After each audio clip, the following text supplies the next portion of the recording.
Gadis di kampung miskin ini pertama kali linap di sudut tembok, dan melihat pemandangan yang akan mengubah hidupnya selamanya.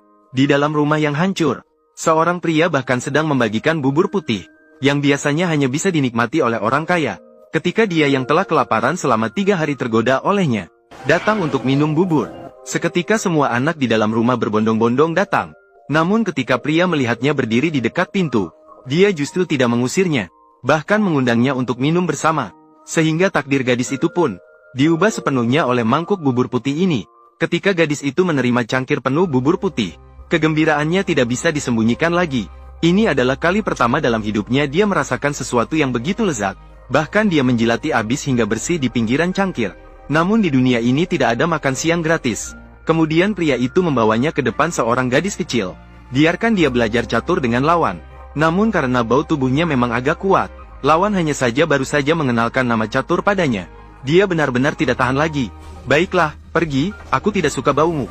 Maka setelah pulang ke rumah, gadis itu segera mandi dengan mewah. Namun mandiannya bukan untuk bermain catur, melainkan untuk bisa kembali makan bubur yang tak pernah ia lupakan. Alasannya Fiona begitu tidak berpengalaman. Karena awal hidupnya sudah seberat tingkat kesulitan level neraka. Dia tidak hanya lahir di Uganda, di kawasan kumuh terburuk dan paling kotor, Katwe. Bahkan ayahnya meninggal karena sakit. Yang tersisa hanyalah mereka. 4 saudara dan ibu saling bergantung. Meskipun kehidupan begitu sulit, ibu selalu tidak memilih untuk meninggalkan anak-anaknya dan menikah lagi. Dia selalu mengajarkan anak-anak untuk mengubah nasib dengan kerja keras. Namun, anak perempuan tertua tidak memiliki integritas. Dia selalu memikirkan bagaimana cara mendekati orang kaya. Karena saat ini, bertahan hidup hanya dengan kerja keras terlalu sulit. Mereka juga seringkali harus berpuasa 3 hari 9 kali. Meskipun bekerja keras menjual jagung dari pagi hingga malam, mereka tetap tidak memiliki cukup uang untuk sekolah. Akhirnya pada hari itu, kakak perempuan kalah oleh kemiskinan. Dia pergi dengan diam-diam setelah keluarganya tertidur pulas di malam hari. Dia naik motor milik anak orang kaya. Dia diam-diam melarikan diri dari rumah tanpa harapan ini.